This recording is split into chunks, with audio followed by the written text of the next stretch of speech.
World Bank and the IMF are listed on a special agreement that was signed in 1950 about that. Assets, it's gold. It's more gold than people know about. It's over 1 million metric tons of gold. And the World Bank and the IMF have a special role to play, making sure that that money is spent to the benefit of humanity. So where's the gold? A lot of people, some people believe that the gold in Fort Knox has disappeared. That's been in question for many years. Congressmen have attempted to get an audit of the gold in Fort Knox. So 1 million metric tons of gold is not something you can just hide. Where would you say that that gold is being stored? 400,000 metric tons are in the Central Bank of the Philippines. There's over 200,000 metric tons in Union Bank of Switzerland. And some of that gold is buried securely in the Philippines as well. Some of it is held in various banks, but the bulk of it is in the Philippines. So the World Bank holds the note on that gold? No.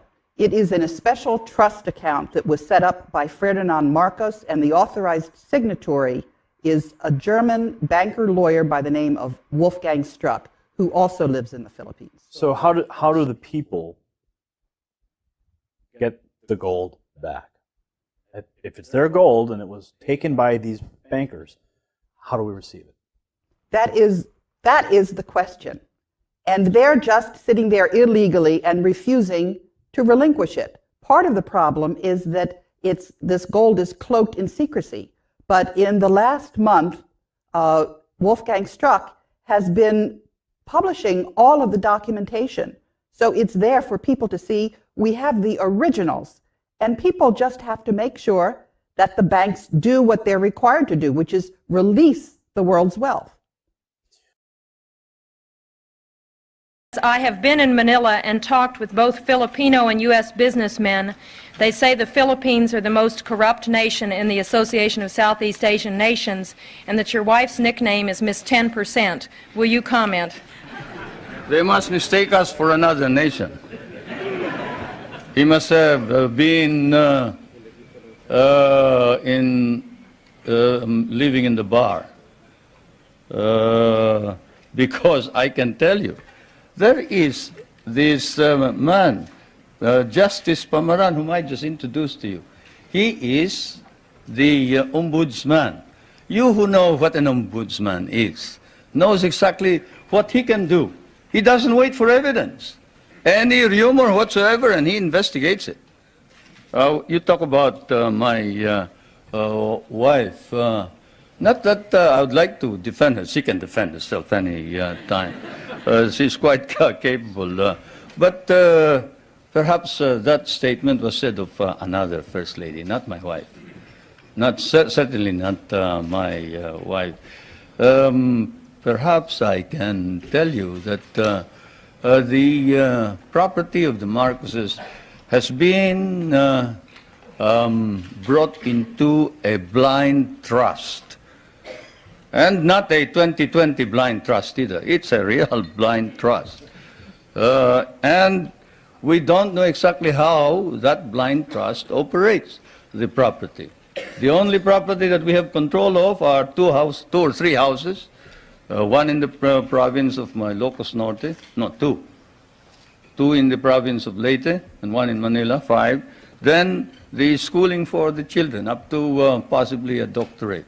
Beyond that, all income goes into the Marcos Foundation, which is the foundation that embraces all property. Do you think that if there was any corruption by the Marcos family, that we can maintain the present prestige and leadership of the Marcoses in the Philippines? What do you think the Filipinos are? They are a very literate people. Literacy in the Philippines has increased up to 90% nationwide, and in Manila it is 100% literacy. And if there was any indication whatsoever of any of these corruption that you talk about, and whoever said that sounds like he has been in the wrong company. Probably Probably the guys that he was working with may have been engaged in corruption. I'd like to know who they are. Then we'll go after them.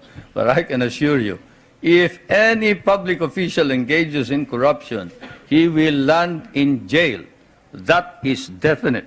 Treasures, just in this room alone. Could you talk us through some of the paintings? Who's The Madonna, the Madonna? Who's that artist? that is a Michelangelo Madonna. I This think is a one of the few Michelangelo. Michelangelo Madonna. And this one? That's a Pizarro. Pizarro. And then over here, this is a Picasso. Yeah. This is a Gauguin. This is Gauguin. Yeah. How did you manage to get so many extraordinary, lovely things? Well, my husband was the lawyer of gold mines and also a gold trader. And he loved gold so much. He would always tell me, "Sweetheart," he said, "it's hard to earn money honestly and properly, but harder still to spend money properly. You be the one to spend." And then I said, "Why?" And then he said to me, "Because all you buy is beauty." It sounds like a perfect relationship then. He earned the money. Yes, And you spent it. spent it, right. And I just did not leave it in gold. I bought paintings, beautiful jewelry, beautiful silver, anything beautiful. But when President Marcos was acquiring all this money and giving it to you to spend, did you think it was his money, or did you look on it as money, the money of the Philippines people? Oh no, I knew it was his money because I saw this gold already in his home. You were rich even before you became He was rich. leaders of the country. He was rich. Oh, definitely. And that has always been Imelda's line. Thank you. Her husband, Ferdinand Marcos, was a staggeringly successful investor in gold who made billions. Manila Polo Club over there. We didn't use the Filipino treasury as our own personal cash machine. And if you think we did, prove it. And so far, despite hundreds of court cases, no one really has. I would be remiss if I didn't ask you about your shoes. They found no skeletons in my closet. They found beautiful shoes made in the Philippines. At nearly 80 years old, Imelda is back. Loud, proud, and beautifully shod. And she does appear to be genuinely popular with some Filipinos. The Philippines government has seized more than £400 million from accounts in Switzerland. But the puzzle of her remaining riches is locked up in bewildering legal cases and contested documents. Just look at this. This is only This is one. an envelope with Belgium on the front of it. The mysteries. What could this be? So this is some sort of treasury certificate. It's slightly No, fuzzy. you don't anymore because this is dangerous already. No, look. If only I had a photographic memory, I could tell you what it was. Yeah, But it's all right. We can't show you. But it shows deposits in the name of Ferdinand Marcos in a bank in Brussels, and it's for $987 billion. 900. Can we show the camera? You know, Such a huge sum surely can't be genuine.